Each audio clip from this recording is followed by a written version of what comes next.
welcome back again to another vlog. Ito po si Busilak's Diary. Hatid ang mukha ng balita. Kasama po natin ang ating butihing congressman, the working congressman, Congressman Ernix Dionisio. Dito po tayo sa may Don Bosco. At panoorin niyo po yung mga ganap ngayong araw po. Ayan ang bagong tondo.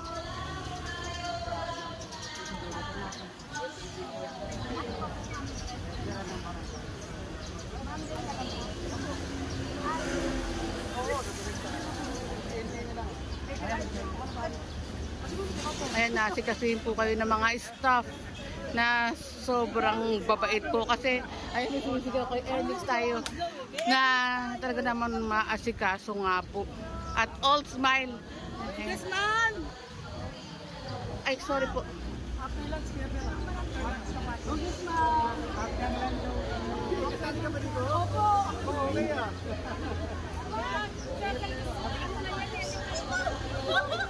Good morning, Kong.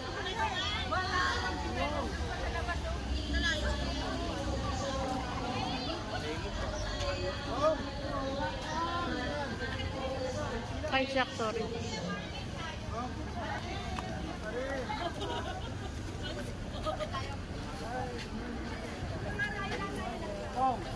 Napaka-overwhelming ni Congressman kapag nakita niya.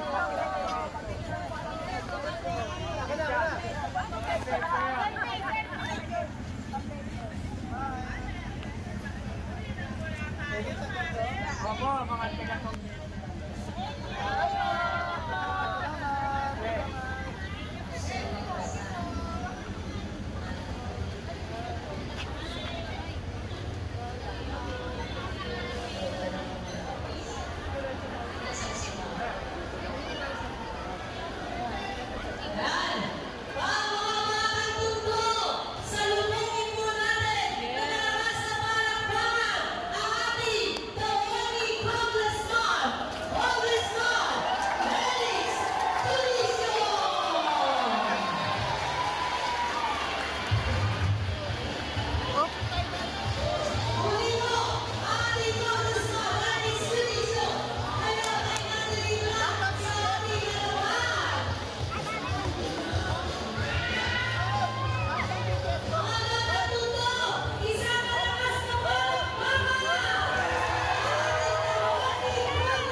kasama. Magandang umaga po sa inyong lahat. Pwede ba magalis ang maskara? Napangunahan na ako ng COVID, ha? Pwede? Thank you. Sa inyo pong lahat, good morning. Nag-aalala mo sa pagpunta ngayong umaga, gawa ng napakarami nating beneficiaries ngayong umaga, at ang inaalala ko ay baka nagugutom na po kayo.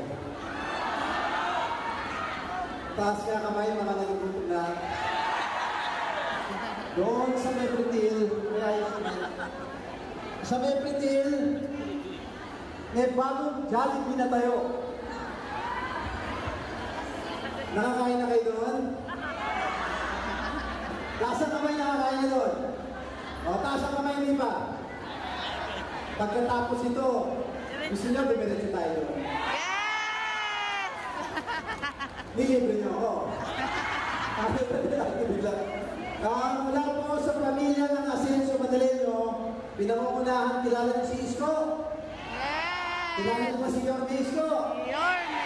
O, si Mayor Hani, Vice Mayor Yul, at yung anim nating konsihal, ako naman po ang inyong congressman, na unang-una, nais ko pong magpasalamat sa inyo dahil hindi dahil sa tulong at panalangin ninyo, lahat po yun ay nakatulong sa akin. At ngayon, yung batang Ernix na pinalaki nyo dito sa mundo, ngayon po, congressman na ng District 1 ng Manila. Maraming salamat sa inyo. Pero, atin dito po tayo ngayong umaga doon sa programa po ng inyong lingkod.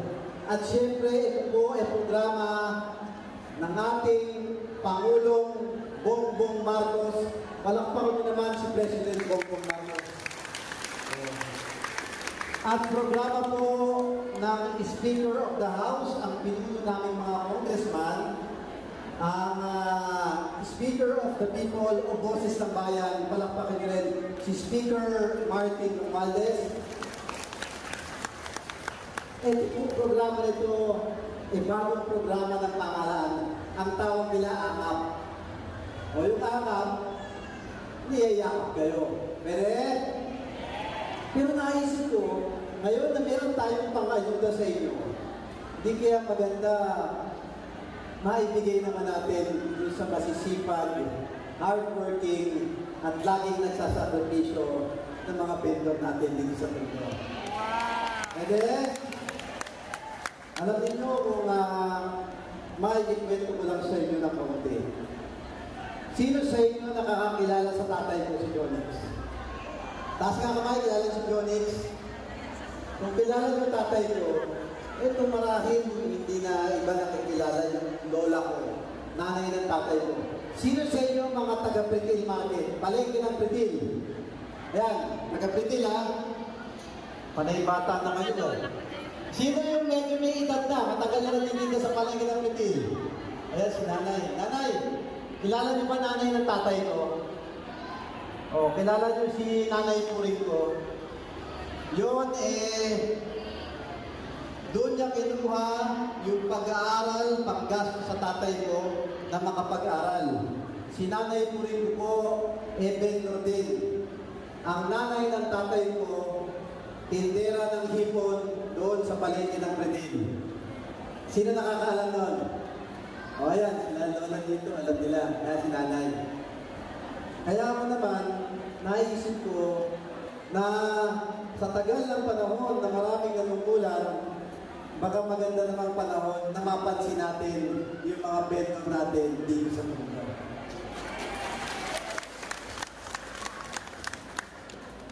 Pero bukod po dito sa ayuda para sa mga vendor, meron din po tayo yung tawagin natin programa na Ayuda ni Kong.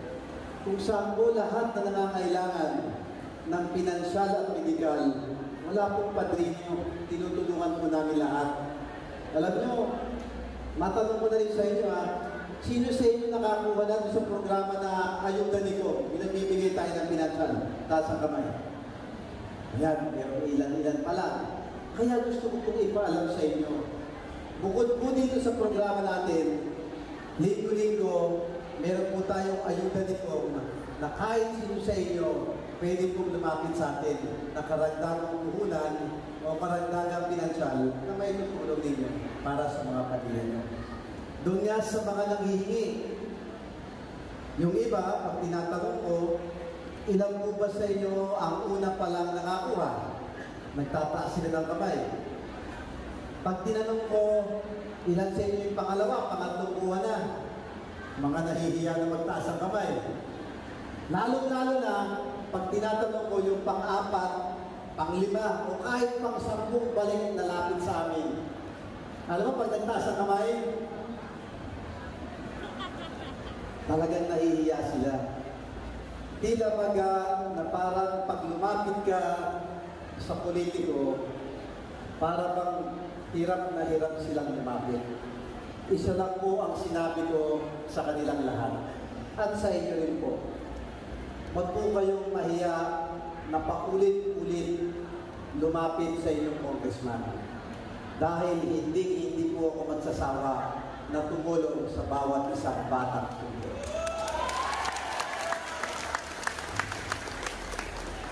Habang nandito na rin tayo, pwede ba magkwento ako sa inyo ng konti? Alam niyo, noong panahon ng kampanya, meron tayong mga pinangakong bagay. Taas ang kamay, alam nasaan ang palengke ng Pritil. Taas ang kamay, palengke ng Pritil. Alam naman natin lahat, di ba?